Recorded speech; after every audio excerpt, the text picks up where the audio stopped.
All right, let me get into this really quick. All right, so it was hard for me to get in here because it's a little tight space because this bike is so big. But this is the TESGO Pioneer carbon fiber e-bike. Yes, you heard that right. This looks like a plain e-bike to me, you know, and maybe to you guys.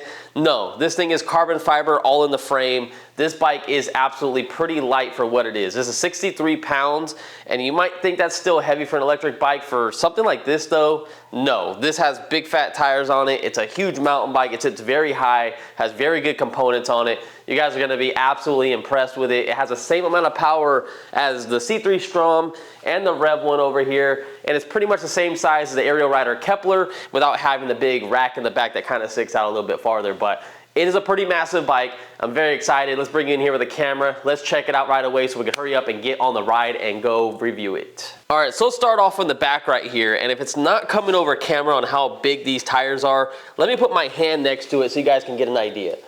That is my hand on this big tire. These are 26 by 4.8 inches wide. That is the biggest tire I've ever had on any of my bikes that are sitting out in this garage right now. That big tire and rim is going to be laced up to a 1,000-watt hub motor in the back with a Shimano 9-speed in the back, so it's not your typical 7-speed you get on most of these bikes, so that is super nice. Your derailleur is also by Shimano, it's an Altus, and then you have a 38-tooth chainring right up front. Now right here you have some bolt holes for a water bottle to put on there. You got a nice little shiny logo that says Pioneer, it's pretty nice.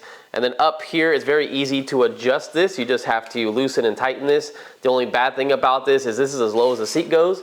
So it goes super high if you're a very tall person, but if you're a short person, that's what you're limited to. So you have this extra gap, and the only way you're gonna be able to do that is if you take this out, cut the bottom of it so it'll slide more farther down. So if you're a short person, you might have to do that. So now we finally get to move to the battery compartment, and the battery is not on the bottom like some e-bikes. This is actually on the top, and that's why we're shooting from the top. No, I'm just kidding. That's just the best way I could put my camera right there. But you do get keys with them, and they are very nice. They're not your standard typical keys that you get with e-bikes. These are definitely different. They're more beefier, but I will say it's a little bit hard to get this battery out at first. I was struggling with the key. And getting the battery out is not as easy as some other e-bikes. It's kind of stuck in there really good. It has some really tight tolerances. And if I bring you in here with the camera, you guys have to see how this carbon fiber weave looks in here. It looks absolutely incredible, and you can definitely tell it's carbon fiber. It's super light without the battery in here. The battery probably weighs the most out of everything on this bike. And here's some of the specs on that battery if you guys want to see what that says right there, if you want to screenshot it. So you guys can charge this off the bike. You have the port right here. And then you just have your on-off button right here when it's in the bike. And that's pretty much it. And then putting it in is the same as all the other e-bikes. You just have to make sure you put it in there good enough. And then there you go. Make sure it's in there and locked. Take the key out, you're good to go. Now that we're on the side of the bike, I can show you the brakes. And we have 180 millimeter rotors on here. Dual piston brake calipers right here. These are by a company called DY Island MT600s. If you want to know the part number, you have a logo right down here. It's nice and reflective and shiny. You do have your little charging port right here, and your battery is in the bike. And then you do have your little key right there that you saw earlier with the nice TESCO logo. And then moving on up to the front, you're gonna notice the nice gold suspension on the front. I think that makes this bike stand out with the color that they put on here, the flat black. And it's super nice. You got a preload adjustment right here. You also have a compression adjustment right here. And then they give you a nice beefy moped style e-bike headlight on the front. So this should perform very nice at night. We'll take it to work one of these days and show you guys. So subscribe to the channel if you guys want to see that footage. And then coming down here, same thing. You got a 180 millimeter rotor disc on the front with these huge fat tires. There is no quick release on the front, so just keep that in mind. You do have to have some Allens on both sides to tighten them up. And the only thing I noticed on the front is that they do have these right here, and it looks like it's able to put like a fender on or something like that, but it doesn't come with it. But these don't thread in all the way. So just keep that in mind. If you don't want that noise rattling all over the place, you're basically just gonna have to take them out. Going back to the charging port real quick when the battery's in, is that the cover does not fit correctly. So mine is just obviously completely loose. It's not gonna be sealed up with water or anything like that. So they need a bigger plug for this. I don't know if it's just mine or if this is on all of them. Last but not least, the coolest thing I wanna show you on this bike is this is how it's gonna look when you're sitting on it. Let's start from left to right and go over it. So you do have some locking grips right here that are made for your palm to hold your hand in place. You have your throttle on this side. You have your up and down button for pedal assist, and then you have your on-off button right here. You have your nice integrated display into the handlebars. Then over here, obviously your 9-speed shifter. You do have a button on this side and then a button on the other side, so it makes it very nice to go through the gears. Also another locking grip on this side. The coolest thing I like about this front is obviously the display, we'll turn on in a second, but check these out. Instead of adjusting your brakes and stuff like that, using a little Allen that you gotta get in there, all you have to do is move this back and forth. That is super cool and convenient whenever you feel like a squishy brake or anything, or you need to adjust it out or closer to you. The fact you have this cool little adjustment right there is awesome. So to get this bike to turn on, make sure you guys come down here and hit that button way at the bottom, and then come up here, and then you're gonna hit this button. Hold that down, it pops on right away. There's no lag to it whatsoever. You'll be up and riding in no time. And then you just come through here and go through all the pedal assist modes. And as you're riding the bike on this display, you guys can circle through some of the stuff by hitting this M button. So it will go from max speed to odometer to your trip that you were just on, to the trip time that you've been riding, which is pretty cool, your speed currently, your average, all that kind of stuff. Let's see what type of speed it gives us with no load. All right, so about like 33, 34 miles per hour. All right. So the next thing we gotta do is we just gotta go put our GoPro stuff on, our helmet, safety gear, and let's get out there and go test out this bike and get out of this garage. All right, so now that we're on the bike, let's do a top speed run really quick. Now that we have a full battery charge, I've only done 1 mile on it since we did a full battery charge. And it says we're doing 29 miles per hour, 30 miles per hour, and we have a little bit of wind if you guys can hear that on the GoPro. So we're not doing too bad. I think this bike is rated for about 31 miles per hour, and I believe it. But I will say, I feel like I'm going about 28 miles an hour, roughly. So I'm gonna pull out my phone here, and I'm gonna see if that speed is accurate. Give me a sec. All right, just so you guys know, everything is zeroed out, if you can see that. Hopefully trying to get in the light. So the max that I saw on this display was 30 when I just did that test. It wasn't 31. And we hit 30, so exactly what it said, 30.1 miles per hour. So that must be 100% accurate because I did not hit 31, I was only at 30. All right, so everything that you see on this display is correct. All right, so I got to my little location where I do my 0 to 30 or 0 to 25, whatever the top speed of this bike can do before we run out of road. And then we'll do it with the pedals only. So we do it with the throttle first, then the pedals only. So 1, 2, 3, go. It definitely has a slow start. From like 0 to like 6 miles per hour, it is actually a very slow gradual start. It doesn't throw you back at all. It's very comfortable. So 27 miles per hour, it definitely gets up to speed quick though. I will say that after about 10 miles an hour, it just keeps going and going and going. And now we're at 30 miles per hour. So not bad at all.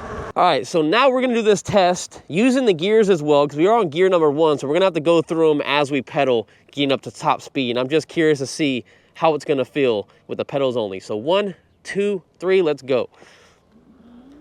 All right, had a little bit of a delay. Gear 2, gear 3, gear 4, gear 5, gear 6, gear 7, gear 8, gear 9. Oh my God, it felt like there were so many gears to go through. Oh, 30 miles an hour. Now we're doing 31. We're just going faster and faster. 32, almost. We're at, yeah, it was almost at 32. Yep, 32 and a half. That's our new top speed on this bike, even though it says it's supposed to be 31 miles per hour. That's not bad at all for this type of bike. It felt like it was pretty damn quick pedaling. Unless it's just me, I don't know. It feels different because this bike doesn't feel as fast as some other e-bikes that we reviewed that I was talking about in the garage when we started the video. But I think it's just also because we're sitting so tall. So like a taller car when you're riding it doesn't feel as fast as a very low car on the ground going that fast. Like if you're on a go-kart going 40 miles an hour, it feels like you're doing like 60 miles an hour, you know what I mean? So it's still moving damn fast for what it is. It just has a very slow pickup from like 0 to 6 miles an hour. It's like very gradual. Maybe that's to save the motor so it doesn't like burn anything out or mess up anything in there. I don't know, but once it's going, it's going. Now I'm in the highest gear pedaling, and let's see until I feel I start ghost pedaling.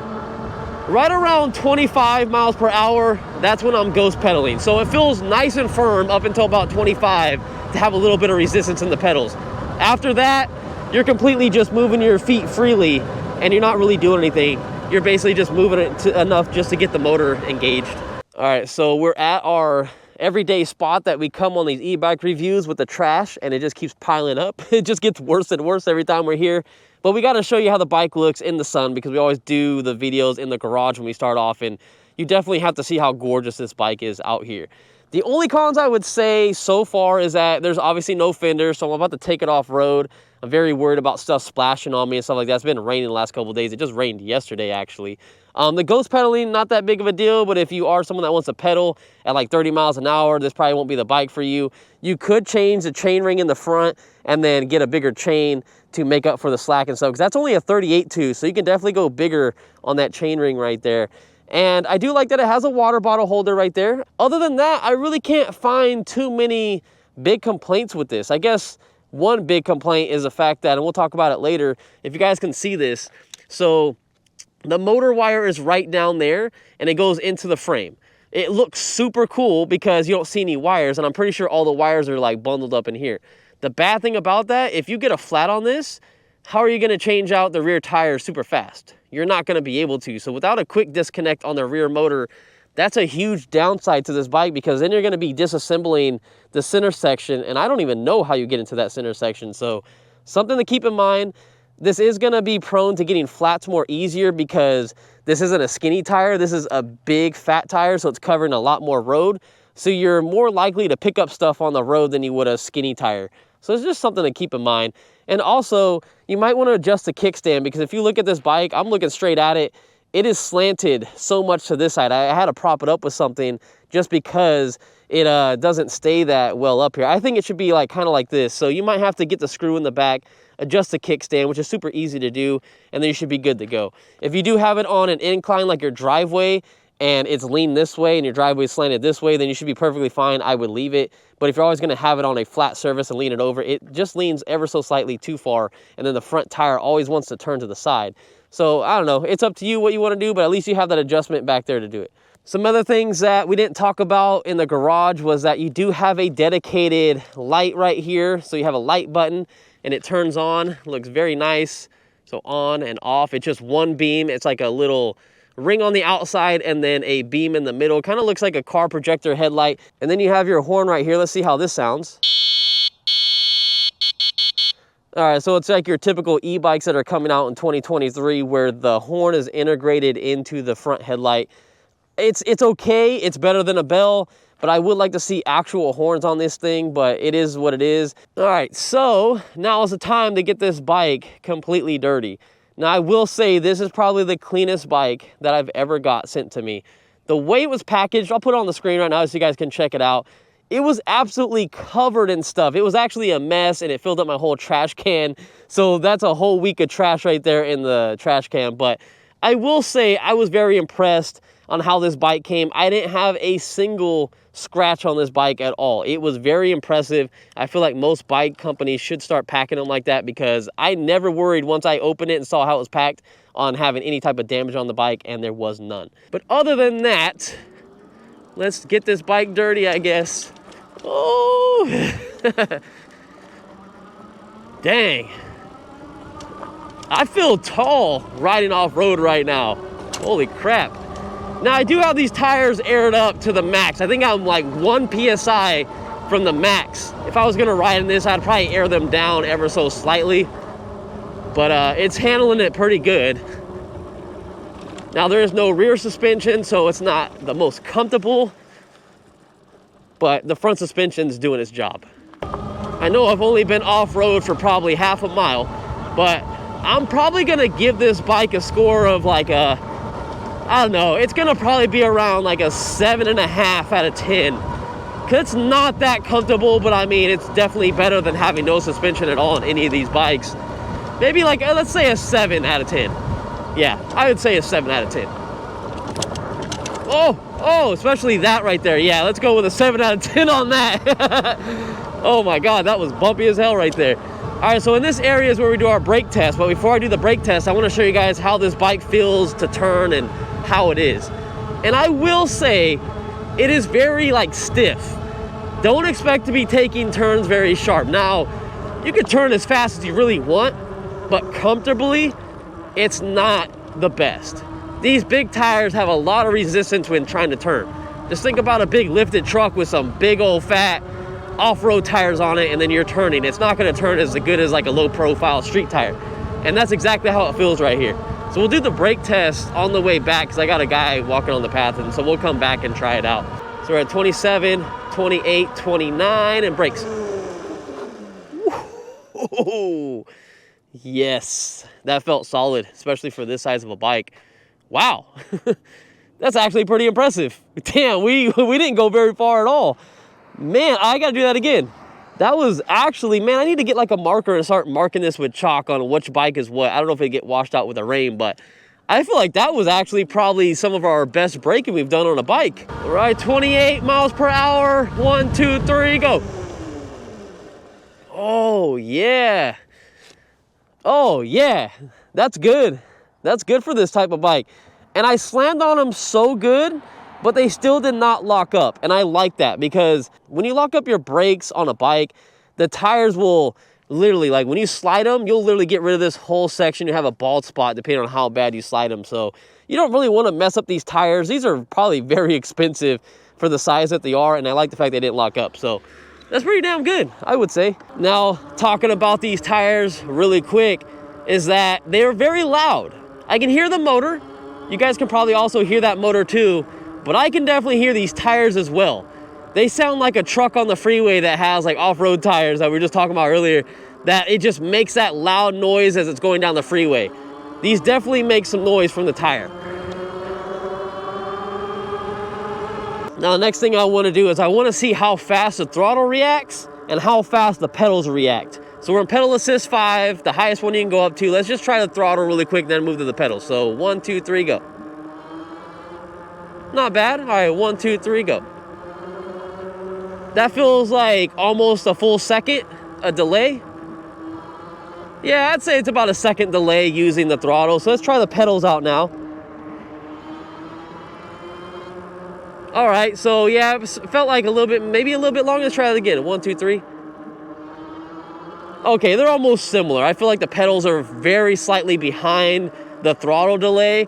The only thing I did notice is that when you do let off of the pedals, that the bike motor is still engaged for another second after you stop pedaling. So that's just something that you gotta be aware of if you have this bike. As soon as you stop pedaling, it's gonna keep moving. And another thing too is you guys have brake cutouts on here. So if you are pedaling or using the throttle and then you do, that's my neighbor right there.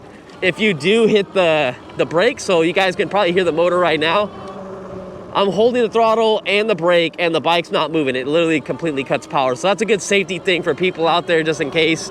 And then if you're pedaling, same thing. You hit the brakes, I'm not going any faster, it started slowing down. Ooh, dirty off-road. It's not the bumpiest off-road section, but hey, ow. It's doing pretty good until something went in my eye. Oh, Lord. Hold on, your boy has to wipe his eye clean because I cannot see out of my right eye now. Oh, my Lord. Oh, okay. I think we're good to go. I'll just squint in one eye if I need to. I'm pretty sure if we crash on these videos, then you guys will be entertained. Hey, look, the pants are still here. We'll slow down a little bit. These pants have been here for like weeks. They're in every single one of my video reviews. And then we jump off the curb right here. Oh yeah. So the bike is not heavy at all. And to do that, I was able to lift the front up before coming off the curb. And it was nice and flat when I landed. So that was pretty nice. And the suspension feels very good to the point where you can push it all the way down. You can lock it out. You can do whatever you want. And you can definitely lift this bike up. It's not that hard. All right, so I don't normally do this rating when I do my e-bike reviews, but I want to give you guys an idea of how quick this bike is to accelerate up to top speed. And I'll say that the Rev 1 bike, the moped style e-bike, I'd probably give that like a 9.0 out of 10.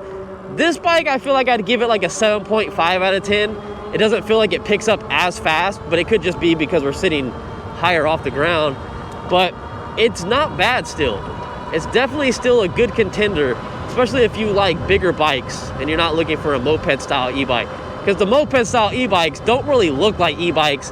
This one 100% looks like an e-bike, and you probably will get less messed around with by the cops depending on the area you stay at.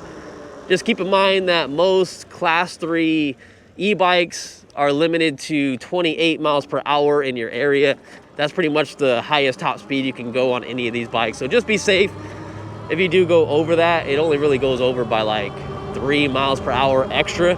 So it's not that big of a deal. I don't really think a cop's gonna say too much, but if you're in a very strict area, then just make sure to keep it down a little bit. Throttle it when you hit like 28 miles per hour because the speedo is accurate. So right now we're doing 30. And I will say I have not GPSed this whole entire trip, but most of the time when I do these e-bike reviews, right now we're probably on the same route doing about 6 miles, and I haven't went down a single battery bar yet. So that is pretty damn good. Now we're doing 33 miles per hour. We are going with the wind. That is very impressive. Absolutely impressive. Oh, okay, now we went down 1 battery bar. Okay, just after we were talking about it. It's probably that high top speed that we hit that it's like, all right, I'm gonna lose a battery bar for you. But this is a 20 amp hour battery. If I didn't say it in the beginning of this video, I probably put it on the screen. 48 volt system, so you're looking at 960 watt hours of a battery, and it's not too bad at all. I mean, it's basically 1,000 watt hours, which is the standard for 2023 now. So that's not bad. You're gonna get some decent range out of this thing. Since it's so light, and if you're a lighter person, I could easily see someone getting about 25 to 30 miles of range out of this thing. Probably even closer to 30, to be honest, depending on how you ride. Because we reviewed a bike, which was called the DYU King, and that bike was gonna get probably like 30 miles of range, and that bike was 92 pounds. So I would go on a limb and say you're probably gonna get 30 miles of range out of this bike guaranteed with how light it is with the carbon fiber frame. And again, if you always want to get more range out of your e-bike, all you have to do is put it in a lower pedal assist or just not go as fast, and then you'll be set. Or actually use the pedals instead of just using the throttle like I do on most of these reviews. This is probably one of the worst case scenarios unless you're just straight going uphill like 24/7. I'm just going flat out with a throttle only. We only pedal for like maybe a mile. That's probably about it. So I'm gonna get the worst range out of everybody. So worst case scenario, I'd probably say like 30 miles of range. All right, so some final information on the bike before we wrap up this video review and go back to the garage and give you my final thoughts on it, is that this bike can hold someone that's 350 pounds. It comes with a 3 amp charger that will roughly charge this battery in probably, I think, like 6 to 8 hours. So it is gonna take a little bit of time. So you're probably gonna wanna charge it overnight. Just be careful, just don't leave it on the charger if you're gonna go out of town or be away from your house for like days on end. It's always just a safety thing. And another cool thing about this bike is that it has a 30 amp controller in here. That is a pretty beefy controller for a 48 volt system. Normally you see those types of controllers on a moped style e-bike or a 52 volt e-bike. So that is pretty good. All right, so I think that's all you guys need to know. Now let's head back to the house, give my final thoughts on it, see if I can recommend it. While we do 33.5 miles per hour solid going down this road. That's fantastic for this size of bike, man. It's actually pretty impressive. Oh, real quick before we go past the house, let's go past this cop doing 33 miles an hour. Let's see what he says. All right, I'm gonna be a little bit slow, guy. This bike isn't the fast, getting up to speed. I was gonna try to fly past this cop going hella fast. Maybe we'll swerve. We'll do some swerving action. Yeah. I wanted to go past that cop going super fast, but it is what it is. We had to stop at that light, but they're not gonna say anything about this bike anyway. They're probably gonna pull me over to compliment how nice it looks. But all right, let's head back to the house now. All right. Pretty sure my hair's messed up. It always gets messed up after every one of these e-bike reviews from my helmet. But all right, we're back in the garage and let's go over some of the pros and cons of this bike. Some of the cons I would say is, let's start from the top. The seat doesn't go all the way down. So if you are a shorter rider, let's say you're under my height, you're gonna have a little bit more harder time to sit on the bike. Now, you can still do it, but I would not recommend this bike for anyone that's like under 5'6". I just don't think it's a perfect bike for you guys. I mean, you're gonna be sitting at lights, you're gonna be leaned with the bike sideways just to have the bike sit up. It's gonna be very uncomfortable, I think, for you. I'm 5'9", 5'10", and when I sit on it, you guys can see I'm on my tippy toes while I'm on this bike. It's ever so slightly uncomfortable for me. It's not super uncomfortable, but I would like to have my feet flat, but I just can't. So as I try to put my feet flat, I just can't. The only way I'm gonna be able to do that is if I kind of lean off to the side and I do that. Another con is since these tires are so big and they're 4.8 inches wide, these are the biggest tires I've ever seen on a bike, and you can't understand how big they are until you actually see the bike in person. But that means you have more contact with the road, which means you're more likely to pick up stuff on the tire, and you could possibly pick up a nail or a thorn head or something like that. And if you do get a flat on this bike, the front is easy to change out. I don't even want to know how much the tubes cost or the tires. That's something you got to keep in mind. But the rear has no motor disconnect. We talked about it earlier, and that sucks. Everything's run into the frame and it looks super clean, don't get me wrong. But if you get a flat on this, it's not as easy as some other e-bikes out there that you just take a motor disconnect, pop it off, take the 2 bolts out of the bag, take the chain off, slide the rear out. You can't do that on this bike. Another con, and it's not necessarily a con, but it's something to just keep in mind, is the front display right here is integrated into the handlebar. So if you do happen to go down and you break this display, then that means you have to change out the whole entire handlebar, and that might be kind of costly. Now I will say this is one of the pros of the bike as well, just because I like that it's integrated into the bike and it looks super clean, so you don't have a display sticking out. Just be careful if you do happen to be kind of rough with this bike and go down. You do not want to break this thing. I do not know how expensive it is to replace this. And by the way, this bike just automatically went off, so I think it has like a 5-minute timer. So that's pretty cool that it automatically turns off as well. And it seems as if the headlight will stay on as well when the bike is off, and you can turn it on and off at wheel even if the bike itself isn't on. So I can hit the throttle and nothing's happening. So that is pretty cool that you can have the light on just in case one of your friends needs a light for anything, but you don't want to actually turn your bike on. Woo! All right, so the horn works with the bike being off as well. So as long as you have the battery pressed in right there and on, all this stuff will work. Another pro about this bike is the brakes. The brakes are absolutely fantastic, and I do like that they have these little adjustments right here so you can make them out farther or closer to you. You can make them stiffer and everything, so you can basically make your brakes feel the way you want them to feel. And I did that right before riding and they felt phenomenal. These grips are good too. I don't really have a problem with them. They're obviously not like very high-end grips, but I mean they do the job for this bike. I don't think you need anything crazy for it. And then just keep in mind that you're gonna be ghost pedaling this bike anything after 25 miles per hour. Now you do have a 9-speed in the back, which is very nice. The gear shifted like butter. I didn't feel any jerkiness or whatever. Some bikes, when you shift gears, you can kind of feel it like jump or skip. I felt nothing like that. Now, if you do want to pedal on this bike past 25 miles per hour and feel like you're not ghost pedaling, all you have to do is get a bigger chain ring in the front, get some extra links on here, and then I think you'll be okay. But overall, I'm gonna say this bike is probably a solid like 7.8 out of 10. It's pretty good for what it is. I don't think it's the best, but it is definitely not the cheapest. And that's just really because the price is up there. It is on sale right now, and plus if you use my discount code, it will bring it down closer to like $2,000. But right now this bike is $2,199. and regular price is $2,500. And I get it, it's carbon fiber. Carbon fiber is not cheap at all. One of my hoods on my car cost me $1,500 for a damn hood.